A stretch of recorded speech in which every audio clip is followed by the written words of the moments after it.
by cities and counties that meet or exceed the California Building Standards or Title 24. We've implemented REACH codes before, which basically reach, beyond the minimum requirements. And at some point, the California codes catch up with them, but you usually gain a few years of higher level energy conservation when this is done. So Arcata has a history of showing some leadership adopting energy REACH codes, which we have done in the past. In terms of your goal for this year, I just wanted to touch base on this before we go into some options for going forward.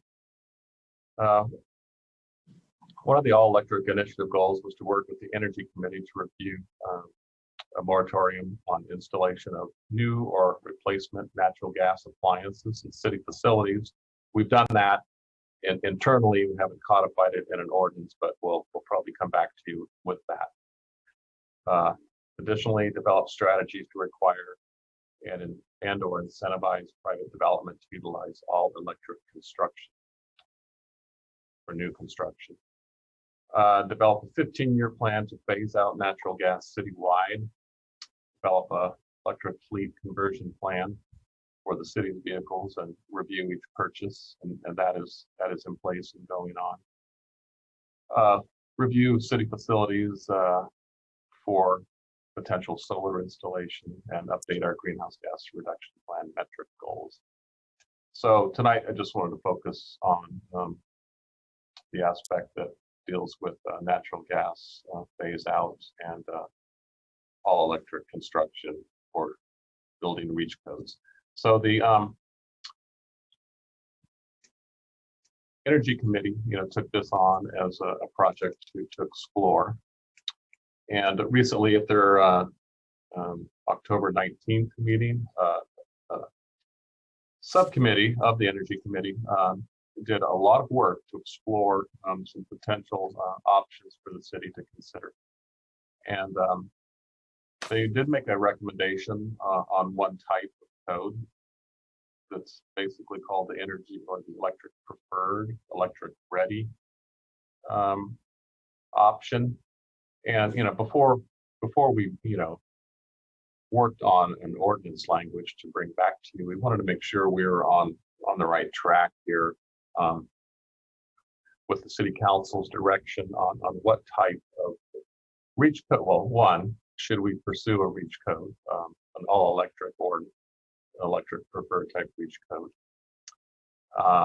And then if that direction was to go do that, then we bring back detail of an ordinance in a month, perhaps month and a half, for adoption. Just to assure this, because I know that this council's adopted REACH codes before. One thing they have to have, and that is cost efficiency. And all the options that are out there on the ordinance or the code ordinances that we choose from are pretty much pre-existing, although you can customize them a bit for your community. And there's a long list of cities who've adopted REACH codes that we've communicated with, especially staff Julie Neander and Emily Benby and the Energy Committee, just to track these. So I mentioned some choices, higher level choices of types. One is the electric preferred energy or electric ready, and that's what the Energy Committee explored in their subcommittee recently. And what that one does is encourage all electric space heating, water heating, clothes drying, cooktops, building designs by requiring mixed fuel projects which use natural gas to exceed the code by a specified performance margin. And all electric projects need only to meet the baseline state code. So these mixed fuel projects may be required to implement electric readiness measures, including pre-wiring to facilitate anticipated future installation of electric appliances. Cities with those preferred codes include Davis, Palo Alto, San Francisco, San Jose, San Luis Obispo, San Mateo, and Santa Monica. Another option for the council to provide direction on is an all-electric energy beach code. And this one goes further, requires specific end use to install electric appliances with some exceptions. And we can talk about what those exceptions might be. An example that we attached to our staff report is the Santa Rosa ordinance that they adopted in 2019. Another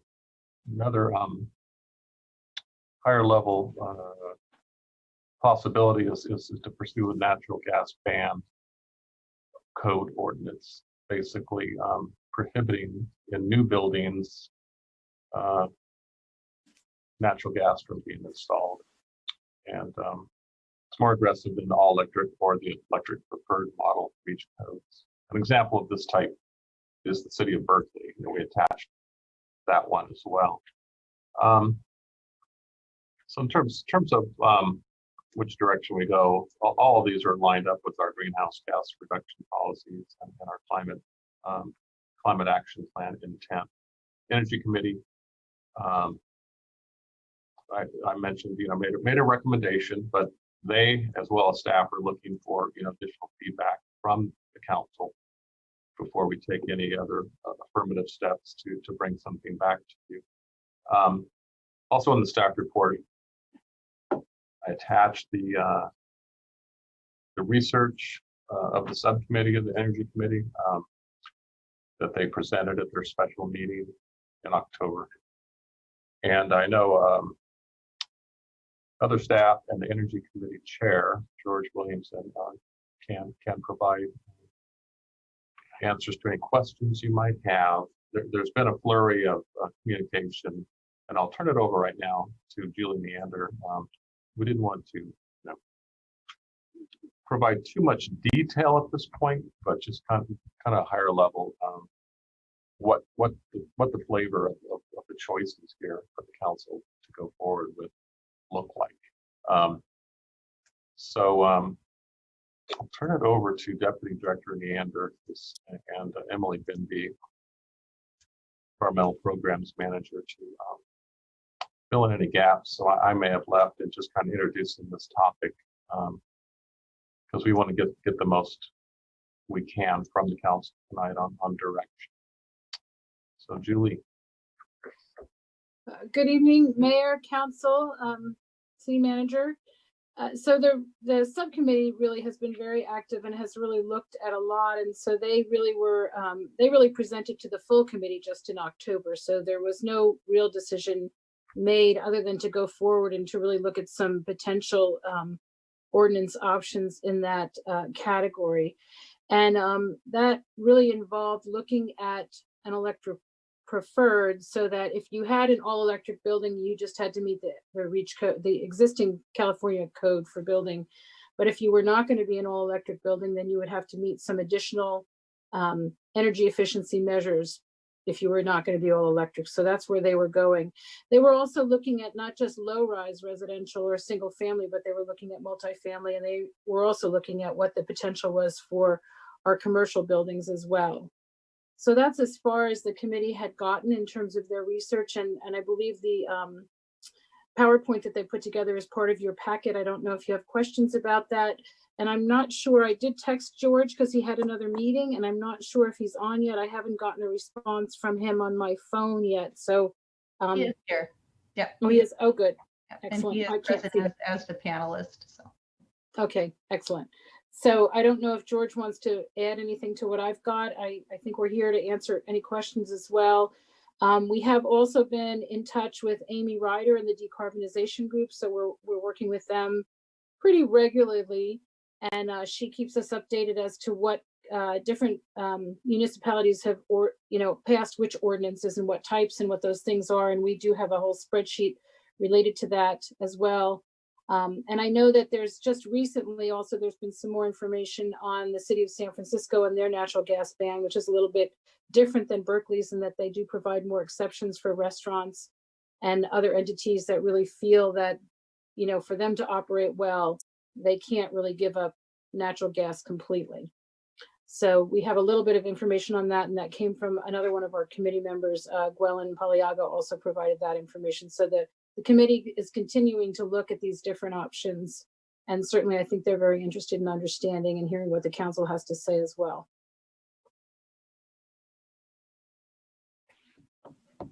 So as far as questions or comments, could we start with Vice Mayor Patino? Yeah, for Really me, quick. Really, did we want to let George chime Oh, I in? didn't. Oh, Sure, I didn't. thanks. Oh, I didn't Go know ahead. if George is available. If George is available, he should go ahead then. I don't know if you can see me. Thank you, members of the council, staff. Yes, this is something that the Arcata Energy Committee is really looking at very closely. I want to acknowledge the efforts of our subcommittee, Jim Zolik, Gwelyn Paliaga, and Andrea Alston. They are largely responsible with staff assistance for putting the materials together that you have in your packet tonight. And we carefully considered a range of options, but really feel that for Arcata, the electric preferred is one that we wanted to proceed with. So we're scheduled to meet again a little later this month, November 30th. We have a scheduled committee meeting.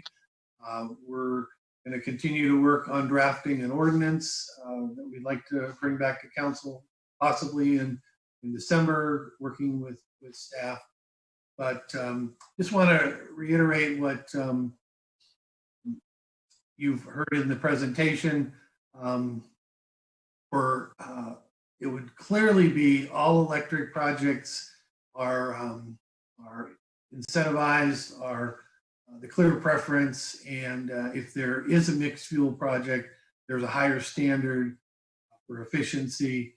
We think with the emphasis on renewables coming forward, there's just going to be a lot of opportunity for electricity being our primary power source, energy source, and want to be able to capture that.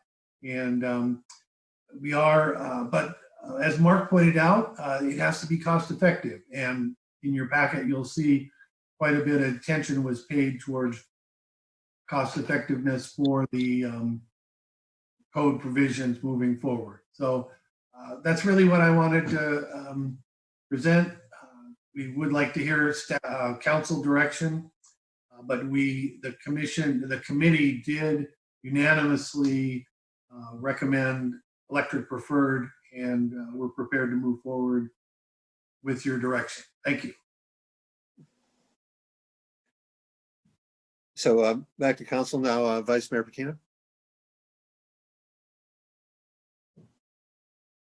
yeah, I look at the banning natural gas to be the simplest, easiest, clearest way to move ahead on this. It's the most aggressive. It'll do us the most good. And remember, this is only on new construction. I mean, you look around Arcata, how much new construction is going to go on here? So for me, if we don't move on a banning natural gas, we're not going to get much out of any kind of reach code. So that's where I am. I would like to move ahead with that. Thank you. Councilmember Pereira. Yeah, first of all, thank you, George, and to the committee for all your work on it. I think our Energy Committee has incredible technical expertise that has been, I think, I fully trust the Energy Committee to be up to the task of this. I think when I'm looking at these three different options, I think it would be helpful to get a little bit more background on what was the criteria to determine to prioritize electric preferred over full.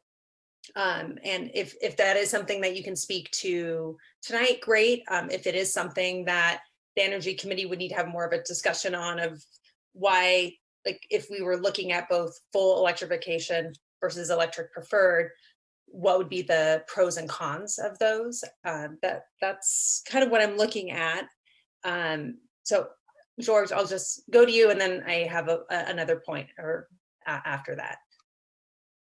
If there's anything that you feel you could speak to about the Energy Committee's decision to look specifically electric preferred, or if it's something you think there would need to be more dialogue about comparing it to full electrification. Thank you, Council Member. We would like to have a little bit of more discussion. At our October meeting, that was really the first time we had the benefit of the subcommittee's research. They have weighed the options, but we did look most closely at electric preferred, and based on council direction, we would certainly be able to go back and do a little bit more comparison. Okay, If I could add just go a ahead. little bit to that, sorry, I didn't want to jump in, but I did want to add that I know that Gwellen and Jim and Andrea all looked at that and felt that, you know, they are committed to keep moving forward on a natural gas ban also. And I think that they looked at this reach code and this electric preferred as kind of that first step as we work towards the natural gas ban. So I think that that was one of the things that they were looking at as a consideration, as opposed to full electric. It was a way to help people transition to that eventually. And I don't want to really put words in their mouths, but I know that that was certainly part of the discussion that came up. And Jim Zolik is also available Oh, good, Jim. on the Good. meeting if you wanted to defer to him, George, for anything. I'll move to a place that's more late.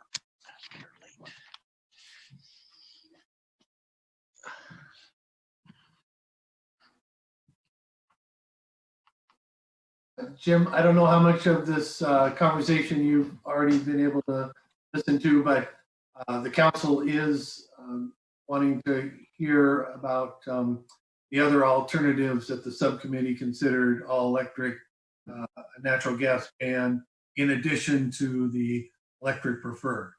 So any comments on that? Can you hear me okay now? Yeah, we can hear you. Okay, great. Thank you.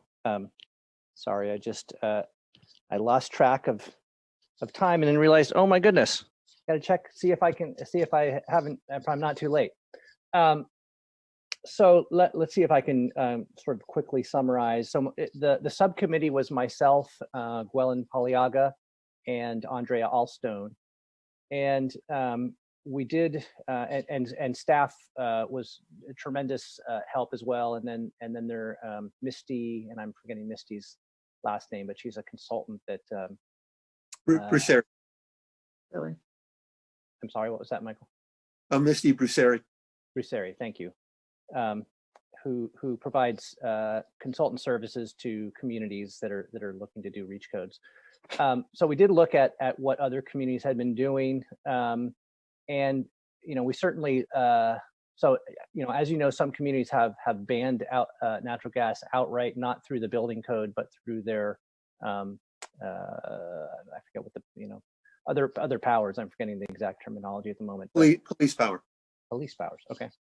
And so that certainly is an option, and that's a way that Arcata could choose to go. I know that a number of communities have done that. There have been some potential issues with lawsuits and things like that. So that was one option. That was not a reach code, and with the reach codes, the thing is that they really only apply for a 3-year cycle, because that's the building code cycle. And so you basically your reach code applies to that 3-year cycle of the building code. So we decided that we really needed to, if we were going to do a reach code, you need to do it, early in that 3-year cycle. Otherwise, if you do it at the end, then it expires, right as it goes in. And actually, the last time we did the reach code, it applied for about half the cycle. So we really put our focus on what are the options in terms of a reach code. And within the reach code, there is electric preferred, and there is all electric required. The thing is that so with all electric required, you're not banning natural gas. It doesn't mean that there can't be a natural gas hookup for the facility. It just means that you're requiring electric, things like electric heat and so forth. Most of the communities that are doing all electric required have exceptions for things like gas ranges, perhaps gas fireplaces, and other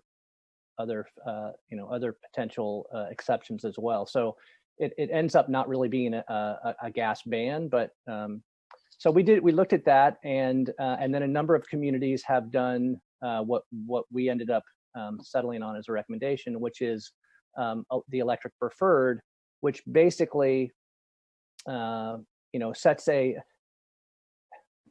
so the reach code here is really for all electric construction. People need to meet the current building code. So there's actually not really a reach code, other than the fact that it has to be all electric construction. But anybody could choose to do all electric construction today and would need to meet the current building code. What we're saying, that's fine, as long as people do all electric, they have to meet the existing building code. If they choose not to do all electric and choose to do natural gas, then we are stipulating that they need to go beyond the current building code and do essentially a reach code, a more efficient energy code than the current state code. And that's based on these consultant reports that have been done statewide. And because anything we adopt has to be shown to be cost effective. And these consultant reports have done that on a statewide basis by climate zone. So we can basically tie our decision to climate zone 1, right, the thin strip along the coastline. So it basically requires additional energy efficiency. The other thing that we chose to do is also require for anybody who does a mixed fuel building that they have to have it electric ready. So that means that acknowledging that in the future we're headed toward all electric. So if for some reason they decide that they really don't want to do all electric now, they do the mixed fuel, but they meet a higher energy efficiency than they would have to meet for the standard code. They also have to make sure that their building is ready to go all electric. And that basically means things like the size of the panel, basically the electrical infrastructure needs to be sized such that you could switch out the gas heating for electric heat pumps, for instance, or switch out an electric range, or I'm sorry, gas range for an electric range, a gas dryer for an electric dryer in the future. And because if you're not electric ready, it's a very big retrofit to then redo all the electrical system, upgrade the panel, upgrade all the wiring and everything to be able to go all electric. So this is saying you need to build the infrastructure for all electric, but you can go natural gas at this point. And then the other thing we were suggesting for all buildings, not just the mixed fuel, but all buildings be EV ready as well. So electric ready for electric vehicles. The feeling is that and I wish Gwellen were on the call, because his actually some of the folks that he works with at TRC companies actually works on these consultant reports, so he has a bit more background than I do. But his feeling is that there's a good chance that a lot of folks are just going to go the all electric route because essentially it'll be easier for them to do, and there's kind of no reason not to do it at this point. But it does give people an option, and it does avoid the issues of lawsuits and so forth. I think our feeling at this point is there wasn't much pushback in the last code cycle when we did the reach code, and maybe there will be little to no pushback now. But an all-out ban on natural gas is a big step. But if that's something that's chosen, I mean, there's also it's important to realize we're only talking about new construction here, and the amount of new construction is it's not affecting a lot of our building stock, right? I mean, the things that we really need to focus on to make a big difference is existing construction, because that's where the vast majority of what our building stock is, and it is what it is, and so that's kind of a different focus for the committee, and we are looking at options for retrofits, but that's probably a conversation for another day. I'll stop there. I'm not sure how well I've answered your questions, but I'm happy to try to elaborate if there are further questions. Brett, do you have any questions or comments? I had the same question as Council Member Pereira, and I feel like we did get an answer. I think the Energy Committee's explanation makes sense, and I'd like to hear the mayor's opinion at this point. Right. Well, it's clear that at the global level we have a crisis, that we've had wildfire. I don't think any of the council members would disagree with this, that we have wildfires, we have extreme weather events, and we've had an administration that's now going to be going out who's been hostile to anything and withdrew from the Paris Accords. It's been hostile to do anything. And so we have an increasing crisis. Arcata itself is not going to make a big difference, but I think that we need to join with other cities and do the maximum. Natural gas is a substantial greenhouse gas impact in two ways. One is from leaks, which are generating global warming impacts that roughly double the impact from CO2 from natural gas combustion alone. So we're entering a more extreme situation that 10 years ago, 15 years ago, natural gas was looked at as a bridge fuel from coal and oil to something cleaner, and we've wasted 15 years to a large extent as a country and to some extent as a community. So I think that time is really of the essence at this point. That professionally, I've worked on the order of 200 large multifamily housing projects throughout California, and about 125 of those have actually been built, and vast majority of them have been all electric. That our developers are finding these are cost effective. And I think the important things here, at the very least, are to ban natural gas for space heating and water heating. That cooking is secondary, clothes drying is secondary.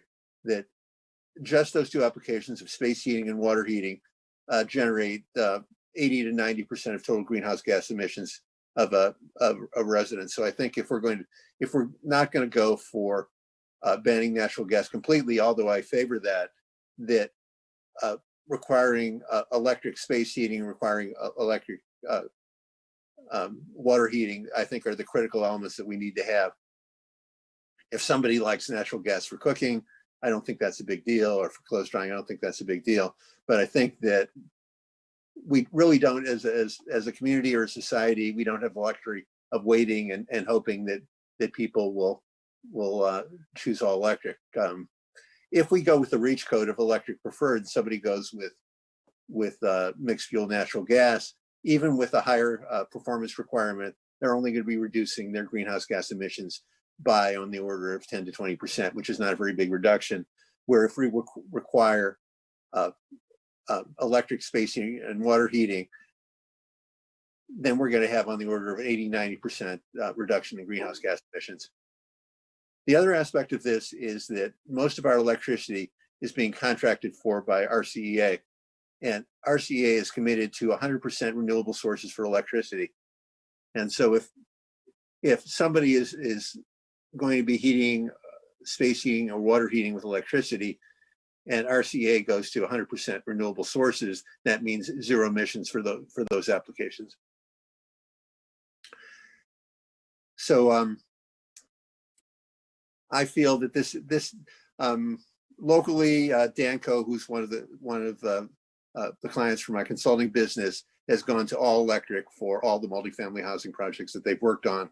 It's been cost effective for them.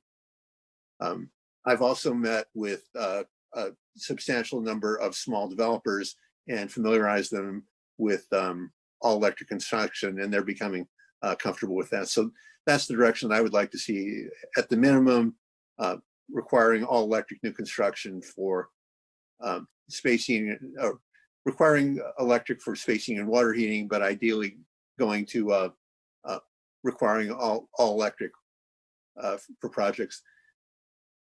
what we have found in our analysis from my consulting business is that it's actually less expensive to do all electric. That the biggest expense is connection fees to PG&E, and the second expense is running the piping for natural gas. So it actually can save money for developers. But I think what tends to happen is people go with what they're familiar with, and what they're familiar with is using natural gas. So I think that we need to make it mandatory and not voluntary for them to use electricity, at least for space heating and water heating, but ideally for all their construction. And then where are we in this building code cycle? The what we're under now is called the 2019 Building Code, which went into effect in January of this year and will last most likely till January of 2022. And that the 2022 Energy Code will greatly restrict use of natural gas. It won't ban it, but it's going to very heavily favor use of electricity. The current code requires solar PV, and it is basically neutral between natural gas and electricity, which is an improvement over previous codes. The next code will favor all electric construction, but not require it. Thanks. That's all the questions I have for now. If I may, there was one comment that I wanted to make that I just feels, and given that it looks like we'll probably have a lot of public comment on this item, so I feel like I should just share a thought I have from a process perspective on this. Given the timing of if we were to hypothetically say, here is clear-cut direction that we want to give to the Energy Committee and staff to come back with a specific ordinance, based on our meeting schedule, it would overlap with new council members coming on board. And for me,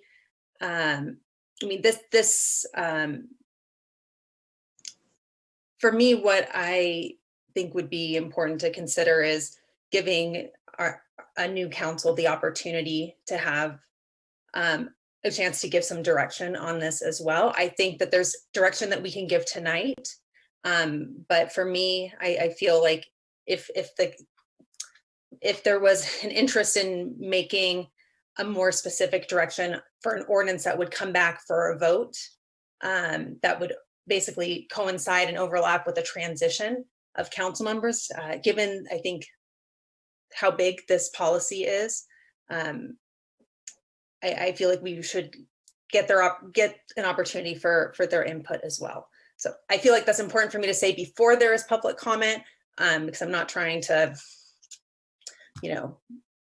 derail anything, but I feel like it's important to just bring that up from a process perspective. I obviously understand the urgency of this, but just given that how close it is to a transition, I just wanted to raise that. But I appreciate what's been brought forward for us to look at. So anyways, I just wanted to say that before we went to public comment. Thank you. So do we have members of the public who would like to comment on this item? We do have members of the public, and just a reminder for those viewers that are logged on to Zoom, if you wish to provide public comment, please choose the raise your hand option on the right-hand side of your screen. And when it's your turn to speak, you will be unmuted and invited to speak, and each speaker will have 2 minutes. So it looks like our first speaker, the screen name is Scott Blunt.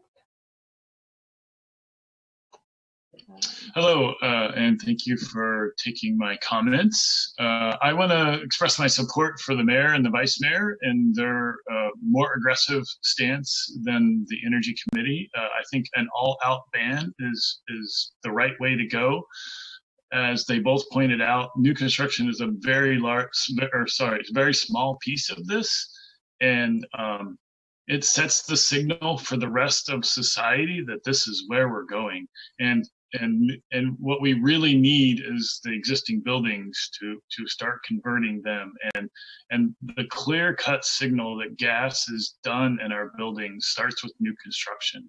Go as far and as fast as you can now, and it will be rewarded for all of our generations and our children down the road. Thank you. Thank you, Scott. Our next speaker is screen name Beckie Menten. Please go ahead, Beckie. Hello, good evening. I'm very pleased to be here tonight, see so many familiar faces, friends and former colleagues from my time at the City of Arcata. I, as with Scott, am also here to speak up in support of the mayor and vice mayor recommendations. Regardless if the City of Arcata is prepared to move to a full natural gas ban, there are certainly other versions of REACH codes which encourage all electric for the sectors for whom it is found to be cost effective, while allowing very carefully crafted exceptions for those other sectors where it is not yet cost effective. For many communities, buildings are the largest greenhouse gas emitters outside of the transportation sector. Tackling these building-related emissions is going to be a crucial aspect of achieving climate targets. Currently, as the mayor noted, many forms of residential construction are currently cost competitive when they go all electric. So there's really no reason why this should not be considered. I also want to point out that any new natural gas appliance or natural gas hookup that we install for new construction, we are stuck with, not only for the lifetime of that appliance, but also for any costs that the ratepayers would have to incur for the decommissioning of that natural gas infrastructure when California moves, as it has signaled, for a fully decarbonized system. Excuse me. As more and more communities, currently more than 39 jurisdictions across California, have moved towards electric or electric preferred in some version or another. As more of these ratepayers depart the gas infrastructure system, that will leave a smaller pool of gas ratepayers overall to bear the costs of those gas decommissioning expenses. Therefore, it also makes good economic sense for the City of Arcata to take a leadership position, get their construction industry prepared for the inevitable shift to all electric, and really focus on those sectors where it makes perfect common sense already. I applaud the city, as always, for being such a leader in the climate change movement. It is always my pleasure to track what the City of Arcata is up to, so thank you for continuing your leadership role, and have a wonderful night. Thank you. And while we're teeing up the next one, for those of you that remember, Beckie Menten was our second energy specialist in the City of Arcata years back. So nice to see how well we trained you and how great you've done in the energy field moving out of Humboldt County. And our next speaker has screen name Sean Armstrong. Please go ahead, Sean. Good evening. Thank you, council members and staff. So I wanted to point out that when you guys made a 5-0 vote in favor of an all-electric building code, which is not a REACH code per se, it's the use of your police powers. When you voted that as a city goal in 2018, that was the inspiration for the rest of the state. It was literally the first public vote by a majority, which is unanimous, in North America to ban natural gas. You followed Amsterdam. And since then, 40 other cities in the state of California have followed your lead. And we've been waiting, for the City of Arcata to fulfill on what it committed to at the time. Now, in that period of time, Britain has already announced that it will have a complete gas ban for all construction in 2023. They've announced that by 2030, they will have replaced all their fossil fuel in buildings. That's a large investment of public dollars. New York City, this last week, announced that by 2030, they would have completely electrified all of the public housing. They're the largest real estate owner in New York City. And they will have electrified all of their buildings by 2030, as well as all the city-owned buildings. This is something that Arcata started with your public vote. It was international news, not among newspapers that you know of, but of all the green journals that were inspired by it. They started holding electrification expos down in the Bay Area every couple of months. And on behalf of Redwood Energy, I would go down and do a keynote speech for up to 2 hours. I was flying up to Seattle and presenting, all because people are excited by your vote to try to ban gas completely from construction. So regardless of whether or not you fulfill on that commitment that you made through 2 separate votes in front of the public, saying that you would do this as one of your goals, you have already changed the world. So I congratulate you. And I hope you don't underestimate your impact. It has been huge. I've always spoken about what Arcata did. I'm from Arcata. I'll speak that, how amazing we are as a community, how many wonderful people we train to go out and make big change in the world. But we already did it. So I just hope that you complete your action. Thank you. Thank you, Sean. Our next speaker has screen name 350 Humboldt. Please go ahead. Hi, my name is Pat Carr, and I'm representing 350 Humboldt tonight.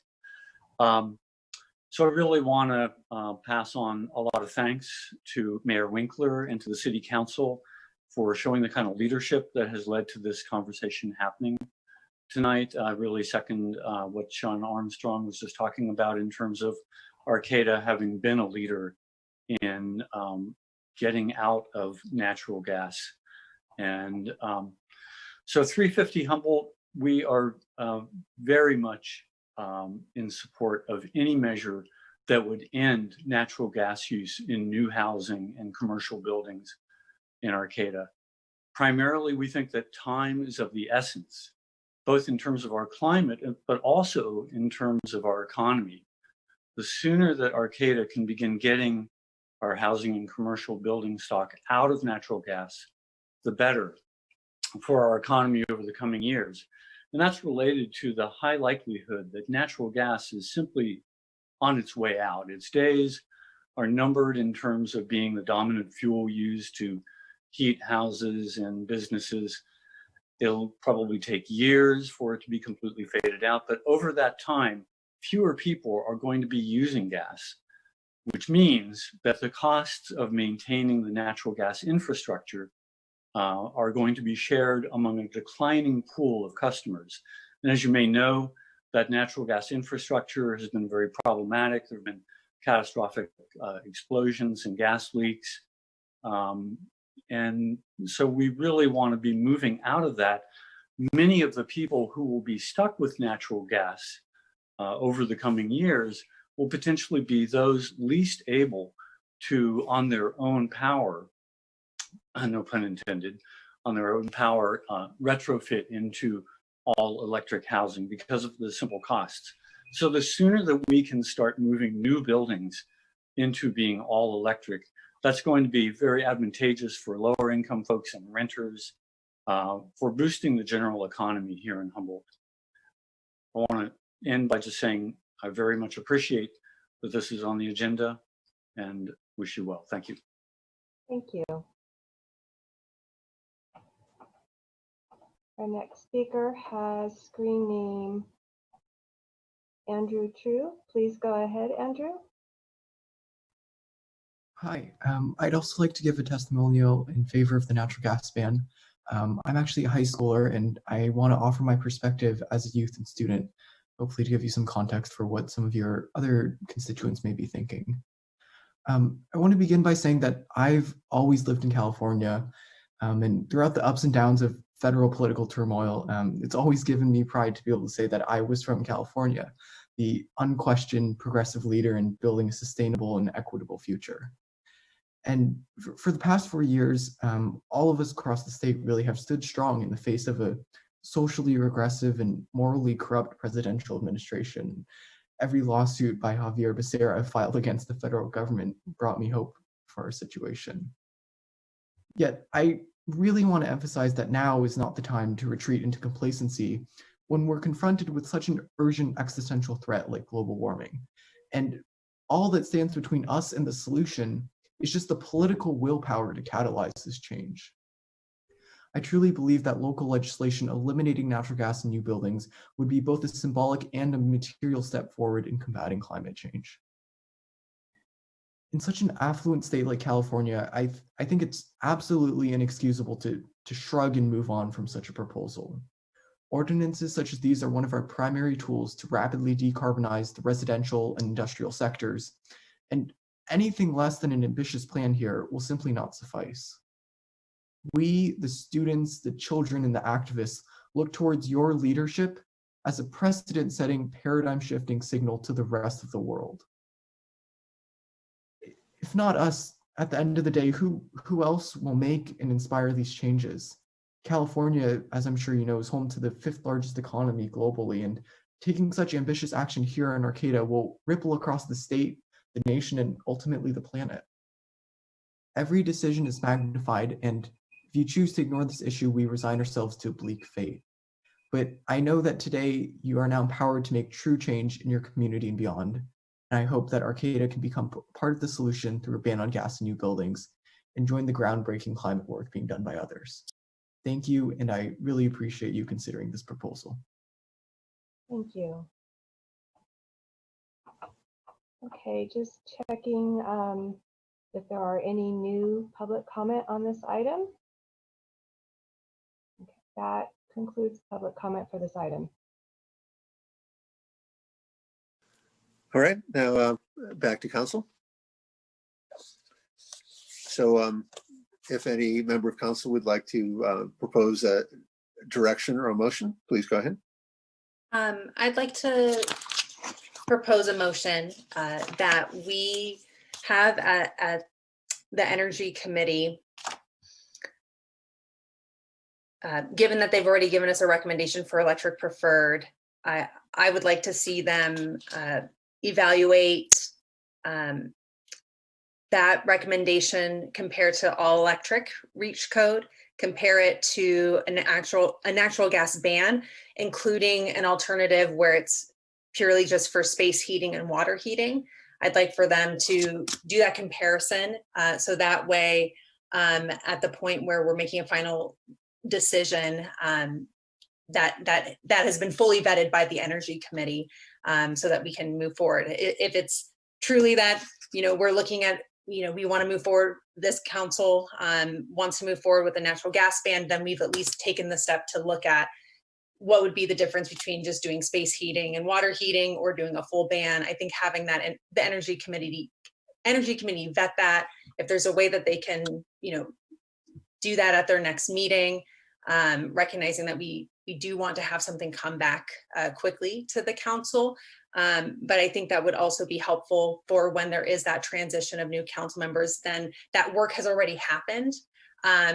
Because what I would hate to see happen is that we give a very specific direction tonight, but at the point where it's actually being finalized, we have new council members that didn't necessarily have the opportunity to give that specific direction. So I think using this time to fully vet those options and indicating, if we want to indicate a preference for one tonight to really emphasize natural gas ban, that's great. But my motion would be to have the Energy Committee to look at these options, including an alternative natural gas ban of space heating and water heating. That way all the options are considered and we really have the Energy Committee's insights on those. So that's what I'm going to be proposing.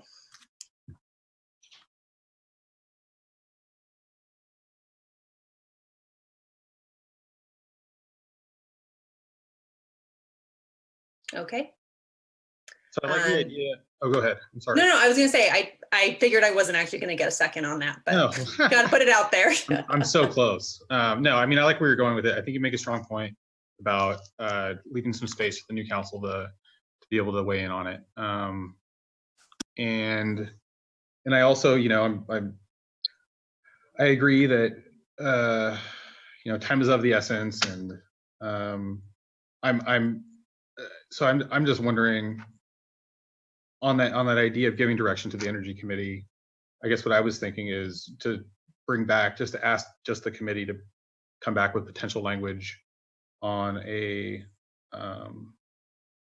all electric energy option. Yeah, I don't know, because I feel like it wouldn't require a lot of staff time. We wouldn't be expending a lot of resources. It would give us that opportunity to compare, because they have done a significant amount of work on the electric preferred. I noticed in the packet, in the presentation, looked like kind of a PowerPoint that was included. They had said that at previous meetings they dismissed the all electric required option. So yeah, to give direction to the committee to, I guess, more focused on the all electric required option and bring back information on that. Yeah, actually, sorry, I'll pause. So if someone wants to make a second on that. And I didn't make a motion. I just. Oh, you didn't make a motion. Okay. Yeah, I just threw it out there. Yeah, I think given what the mayor and vice mayor have stated, a strong preference for a natural gas ban, and given the interest in looking at all electric, I think that's why we should have the energy committee, given that they've already done work on electric preferred, just being able to provide that comparison of here would be the impact of doing all electric versus, you know, the information we already have for electric preferred, and then compare that to what it would look like to do a natural gas ban, or if there was that alternative option of just purely doing it for space heating and water heating. Just having that, I guess maybe a question for, do we have George still on the line? I guess a question for George would be, is that something that the Energy Committee would be able to look at for their next meeting, if that's enough time for that?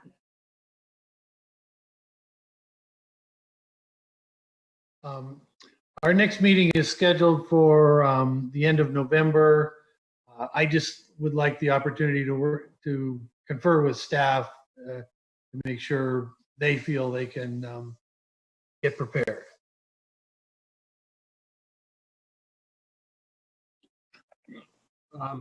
As staff, we can make that happen if it's the council's direction.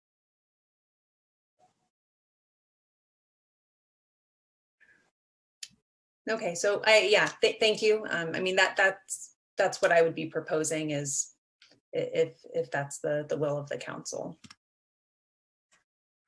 I would like the primary focus, obviously, to be on natural gas ban, either, as I said, for all uses or for space heating and water heating, and for that to be the primary focus of the committee to come back before the next meeting, since they have already focused on natural gas preferred,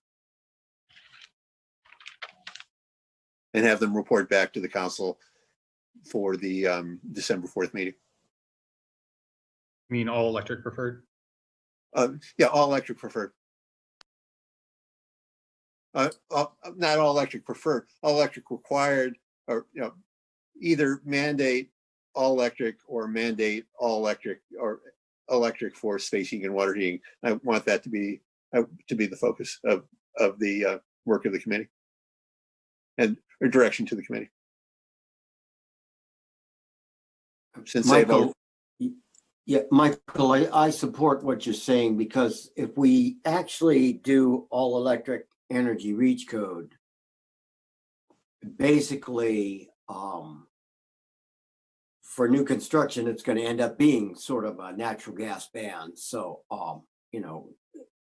why run any pipes in there or any of the associated equipment you need for natural gas if it's an all electric energy reach code? You're just not going to do it. So basically it'll in effect create a natural gas ban, I believe. So I support that for sure.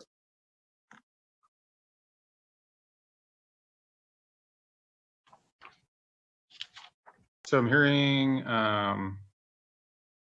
some willingness by the mayor to send it back to the Energy Committee, and maybe a difference in ideas of what that would be sent, what would be requested by them from the mayor and Councilmember Pereira. And I'm just wondering if we can, I don't know, can we compromise here? I mean, I think that's a funny point, Councilmember Watson, because I do feel like what I'm proposing as a motion is trying to encapsulate, I think, that interest in, we have two council members expressing a strong interest for a natural gas ban, whether that's, purely for space heating or water heating or all out. Also hearing an interest in looking at all electric. And I think given that we're not necessarily, unified on what the path forward is, and recognizing that this is really coming at a fork in the road when we're going to have a council transition at the point where if December 4th was the date for something more formalized to come back to the council, even if we introduced that ordinance, for it to actually be codified, we would have a new council at that point. And so that's why I'm bringing up this as process, not necessarily specific to the policy, but just going, this is a big policy. If there's more information we should be getting from the Energy Committee, so that at the point where we have a new council, all that information is there and ready to go. So we're not leaving anything out. That's what I'm hoping that we can accomplish, not to leave anything, any stone unturned at the point where something's being finalized. And I recognize if you know, we view that differently, but in terms of my colleagues on the council, but that's just where I'm coming from. Well, I think that ultimately that whatever policy direction we choose is going to be adopted by the new council. I think that's clear. And that and even if something were introduced, it could be modified before it's adopted, if it came to that. And that would be the decision at the next council meeting as to if we have research and direction from the council to look at natural gas bans. That will come back to the council on the 4th. And then we can decide at that point either to introduce the ordinance or to just continue it for more action by the next council. I guess I just don't see how, if the Energy Committee is going to meet at the end of November, it just doesn't seem realistic to me that we'd have something prepared by the December 4th meeting.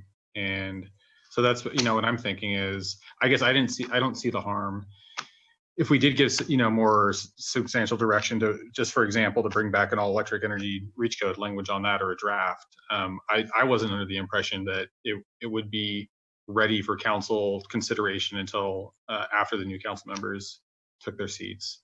And then at that time they could make adjustments to it, pass it as it is, or whatever they chose.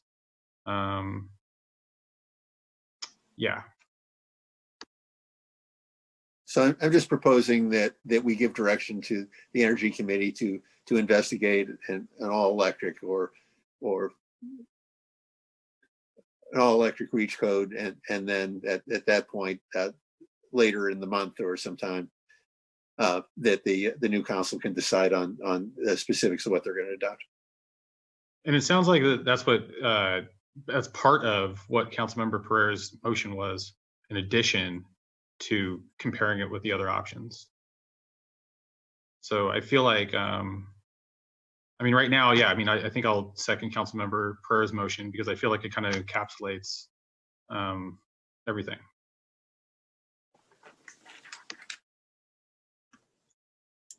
Thank you. All right. Any further comments by council?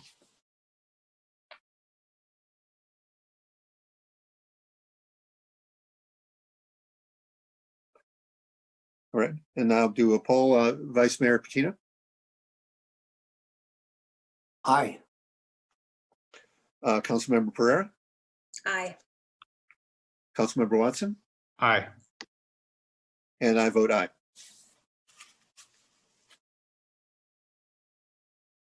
All right.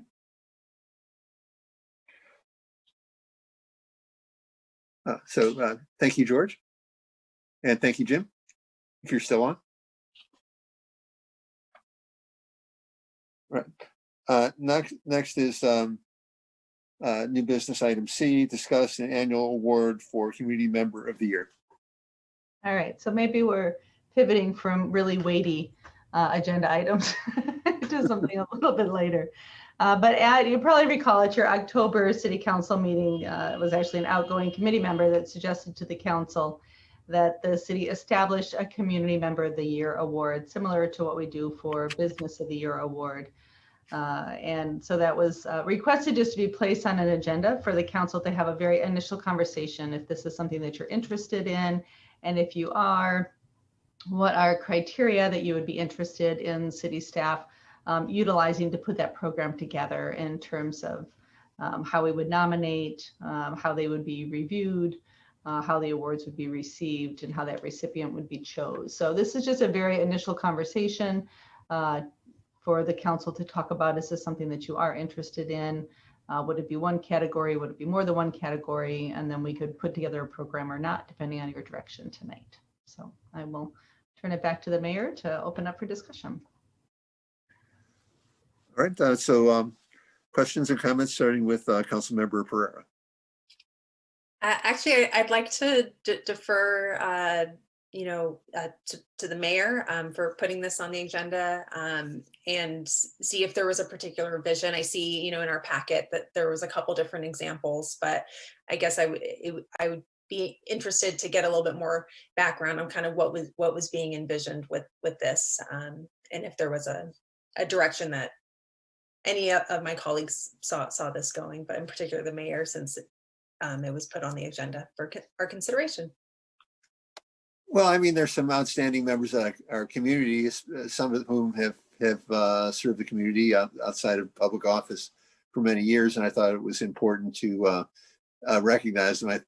Maybe long term we would want to go to additional categories, but what I was thinking of is just one award, and then over time, then future councils could decide if they wanted to expand it to additional categories rather than just a single one. But I think it's important. It sets a good example, and it encourages other community members to also act and recognizes that we as a city government appreciate actions by outstanding members of our community to do things that improve our community. So that's where I'm going on this. Okay, no, that's helpful. I definitely understand that motivation. I guess in terms of like the two different examples, one seems like it's run by the city, City of Fairfax, another one, Chamber of Commerce. So I didn't know if there was a vision of, is this coinciding, like this is a part of an existing event where this would be announced, or is this a separate process? I mean, I guess that's what I'm wondering, is if you had any specifics around that for us to consider. Well, what I was thinking is that it would be decided by the council. That what would happen is that what I would think is that we would accept nominations from the community, either coming from individual community members doing nominations, or organizations doing nominations, or city staff or members of the council doing nominations, and then the council. A subcommittee of the council would then make a decision among the nominations. And since the biggest award ceremony that we have is the Chamber of Commerce, annual recognition ceremony, I thought it would be the easiest and the most natural for that to be part of that event.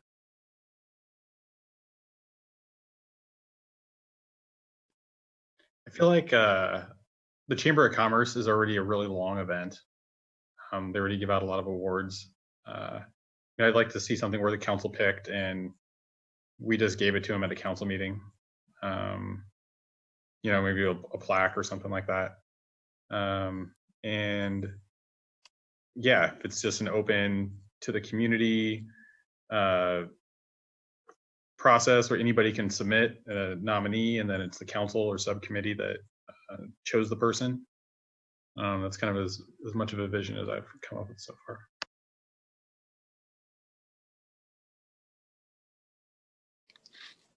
No, that's helpful. Thank you. Yeah, Vice Mayor Patino.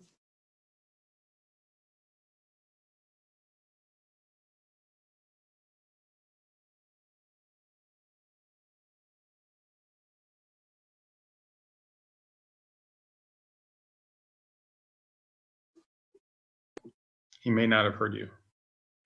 Vice Mayor Patino, do you have a comment on the idea or specifics of a community member of the year? Yeah, I hear you clear. Somehow, a minute ago, there was no sound coming out of you.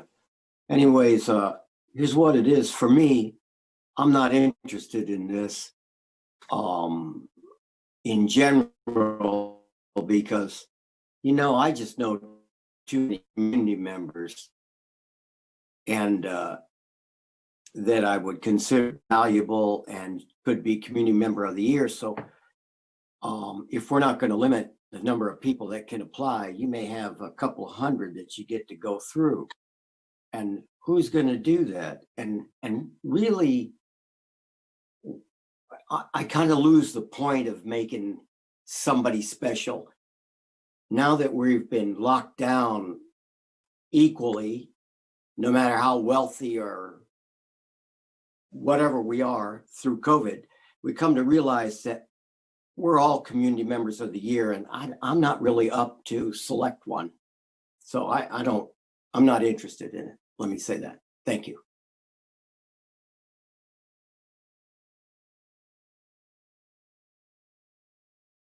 I mean, I'd also be fine with not doing it. All right. So it looks like we don't have enough interest in the council to go ahead with this then.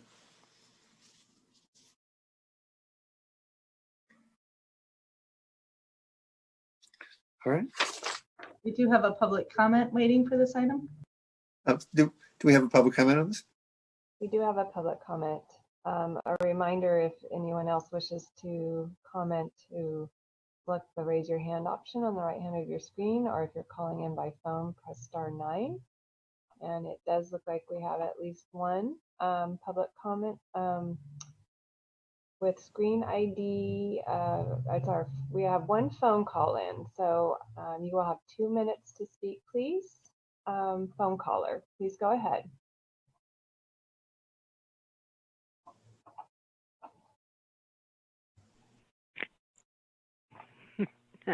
Hi, of course it's Jane Woodward. And I recognize that there are many, many people who are worthy of this, and perhaps it's worthwhile to have a standing committee that could accept these, or maybe we find another way to recognize people. But I think just as we recognize individuals who have served on our committees for a period of time, and I think we should be recognizing those of you who have served on city council, because we're about to lose 2 of you, apparently. I think we ought to look for ways we can celebrate people who have made significant contributions. And I think allowing people to recommend other people and taking the time to look at that and recognize them is certainly worthwhile. But I understand if you don't want to take on extra work, you got a lot on your plates already. But perhaps this is something you could delegate to a committee or create a committee to do that. I agree that it doesn't have to be done as part of the annual awards, but it can certainly be done as a kind of honorable mention through the city council itself. That's just what I was kind of thinking, because we have some people, many people who have made major contributions, and I think it would be nice to recognize them. It doesn't have to be just one. There could be 3 or 4 in any given year that would allow more people to be celebrated. But I think it's a worthwhile thing to consider. Thank you. Thank you. There are no other public comments for this item. So any final comments from the council before we move on?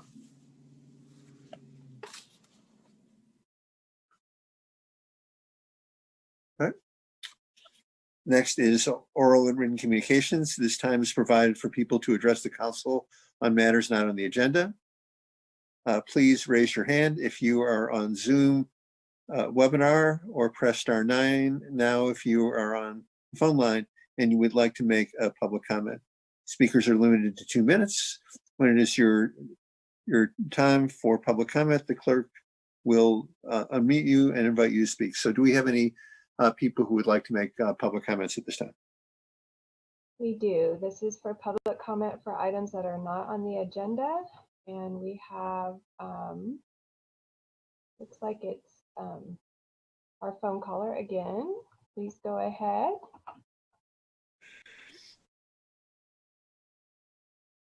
Jane?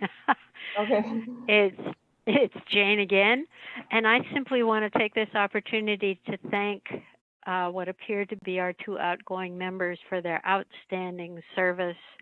That's Michael Winkler and Paul Patino, who have served our community with great enthusiasm and a tremendous amount of effort over quite a few number of years now. And since we don't have a formal process for doing that, even though we do when we have them on committees, I think we might consider doing that as well. But I want to thank you both personally because I've worked with you over the years in terms of being on the Economic Development Committee, et cetera. And I think you've been great. So thank you. You both deserve to be Community Members of the Year as well. That's all. Take care. Thank you, Jane. There's no other public comment, Mayor.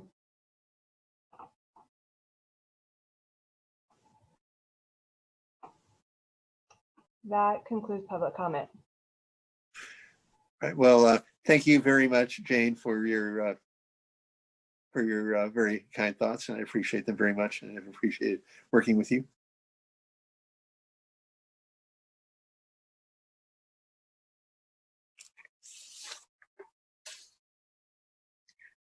Right. Finally, council and staff reports. So do we have anything from staff at this time? No, just an update today, although maybe Vice Mayor Patino will do it from LAFCO, that they reviewed and approved our 5-year municipal service review. So to keep us in line with our LAFCO process for some of the future annexations that will be likely coming up with the Creekside development and some of the city's own purchases this year. Right. Vice Mayor Patino? Yeah, just to follow up with what Karen said. Yeah, we got approved with our MSR SOI information and our plan, whatever we want to call it.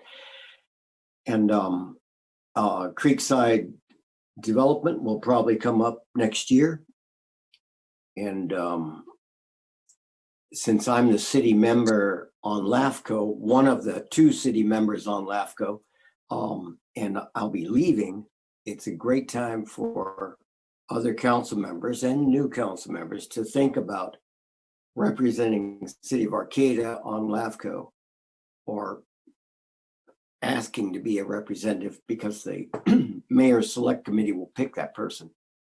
So it's a great thing to be on, and it's really helpful, and I'm glad for the opportunity that I had to get on it, and good luck to anybody else that wants to do it. So thank you. Councilmember Pereira?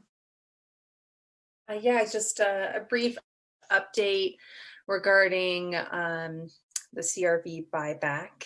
This has been quite the roller coaster.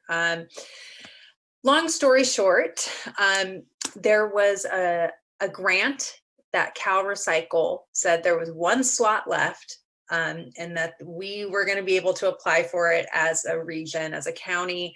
The work was coming together. We had, the different businesses coming together. We had the county on board, and it was all looking really great. And then Cal Recycle gave the slot to someone else. I don't know who, but so basically that was like a last ditch effort to try and like revitalize something in the short term for CRV buyback in Humboldt County. As you all know, this is a system that is failing across the state. It's dysfunctional. Our state representatives have been involved in many conversations about this. Our board did authorize the chair to send a letter to Assemblymember Wood and Senator McGuire requesting that there be action, really concrete action on this in the next legislative session. It seems like there might be some momentum that's happening that we're a part of.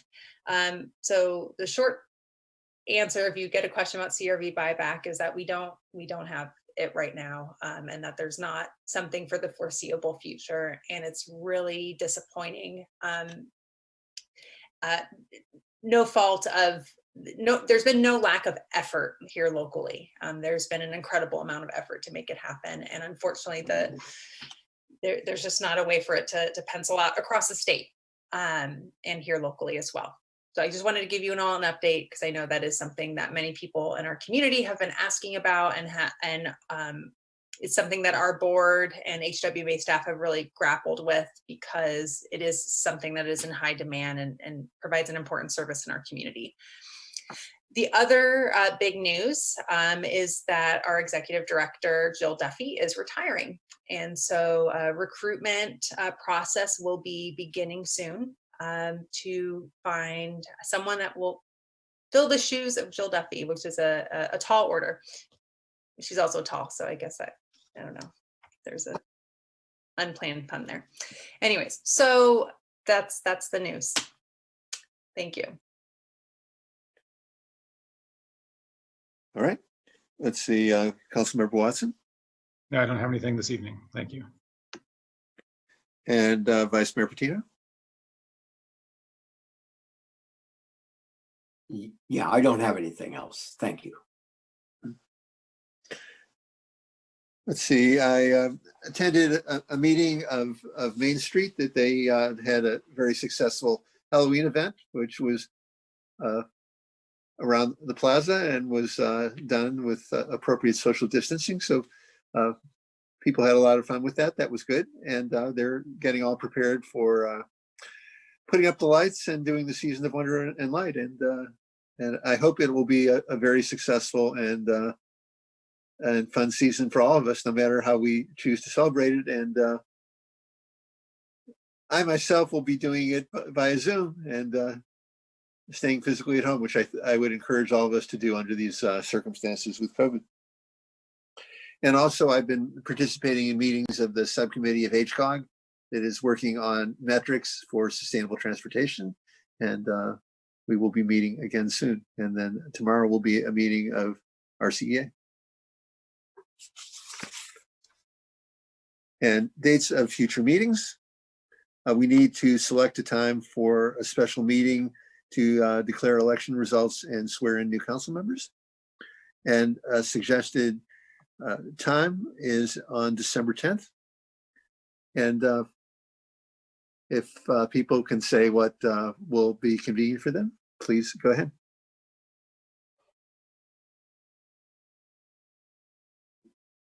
And if I have some notice, I'm sure I can make any time work, whatever is best for the council. Councilmember Pereira. Yeah, December 10th, I can make work. As for the time, I'm flexible relatively. I know that we've typically done like a lunch hour. I guess I also don't know for incoming council members if there's schedule conflict. So I can be flexible as to what the time is, but the date, I will be there.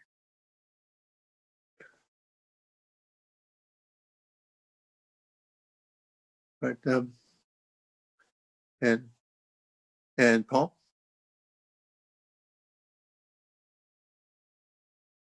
Yeah, it's fine with me.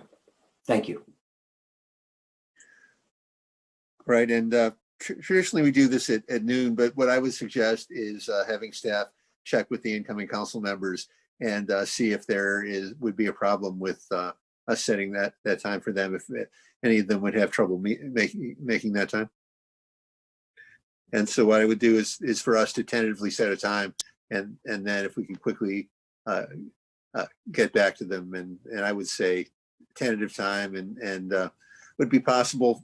I think it would be possible for us to reschedule in case one of the incoming council members couldn't make that time. It would absolutely be possible to reschedule, and we can check with them. And if we need to change that from noon, we can bring that back at your December 2nd meeting. So do we need a motion to make it that time? No, I think that's plenty of direction. All right. So with that, we are adjourned.